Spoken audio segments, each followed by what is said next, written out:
ಚಿಕ್ಕಬಳ್ಳಾಪುರ ನಗರದಿಂದ ಜಿಲ್ಲಾಧಿಕಾರಿಗಳ ಕಚೇರಿ ರಸ್ತೆ ಸರ್ ಎಂ ವಿ ವಿಶ್ವೇಶ್ವರಯ್ಯ ಶಾಲೆ ಬಿಟ್ಟ ಮೇಲೆ ನೂತನ ಜೀವನ್ ಆರ್ಆರ್ ಆಸ್ಪತ್ರೆ ಬಳಿ 2 ಸ್ಪ್ಲೆಂಡರ್ ಬೈಕ್ಗಳು ಮುಖಾಮುಖಿ ಡಿಕ್ಕಿಯಾಗಿವೆ. ಚಿಕ್ಕಬಳ್ಳಾಪುರದಿಂದ ಬರುತ್ತಿದ್ದ ಮನ್ನಾರಪುರದ ವ್ಯಕ್ತಿ ಪ್ರಜ್ವಲ್ ಎಂಬಾತ ದಾರಿಯಲ್ಲಿ ಸಿಕ್ಕ ಇನ್ನೊಬ್ಬ ಪ್ರಯಾಣಿಕ ಅಂದಾರ್ಲಹಳ್ಳಿ ಯುವಕ ಮನೋಜ್ ಎನ್ನುವವರನ್ನ ಕೂರಿಸಿಕೊಂಡು ಹೊರಟಿದ್ದ. ಜಾತವಾರ ಹೊಸಹಳ್ಳಿಯಿಂದ ಚೇತನ ಎಂಬ ಹುಡುಗ ಇಬ್ಬರು ಹೆಂಗಸರನ್ನ ಹುಷಾರಿಲ್ಲದ ಕಾರಣ ಆಸ್ಪತ್ರೆಗೆ ಕರೆದುಕೊಂಡು ಬರುತ್ತಿದ್ದ ವೇಳೆ ಬೀದಿ ದೀಪಗಳಿಲ್ಲದ ಸ್ಥಳದಲ್ಲಿ ಐಬಿಎಂ ದೀಪಗಳು ಕಣ್ಣಿಗೆ ಬಿದ್ದು ದಾರಿ ಕಾಣದೆ ಒಬ್ಬರಿಗೊಬ್ಬರು ಮುಖಾಮುಖಿ ಡಿಕ್ಕಿ ಹೊಡೆದುಕೊಂಡ ಪರಿಣಾಮ ಮನ್ನಾರಪುರ ವ್ಯಕ್ತಿಗೆ ತೀವ್ರ ಗಾಯಗಳಾಗಿದ್ದು ಆತನನ್ನ ಬೆಂಗಳೂರು ವಿಕ್ಟೋರಿಯಾ ಆಸ್ಪತ್ರೆಗೆ ದಾಖಲಿಸಲಾಗಿದ್ರೆ ಉಳಿದ 4 ಜನ ಜಿಲ್ಲಾಸ್ಪತ್ರೆಯಲ್ಲಿ ಚಿಕಿತ್ಸೆ ಪಡೆಯುತ್ತಿದ್ದಾರೆ.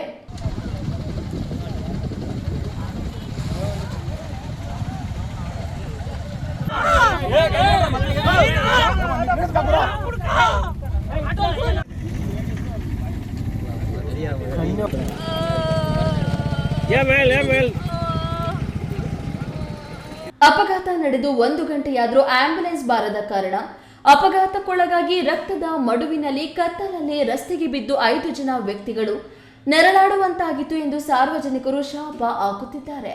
ಕ್ಯಾಮರಾಮನ್ ಅಖಿಲ್ ಜೊತೆ ಕೆಎಸ್ ನಾರಾಯಣಸ್ವಾಮಿ, ಈ ನ್ಯೂಸ್ ಟಿವಿ, ಚಿಕ್ಕಬಳ್ಳಾಪುರ.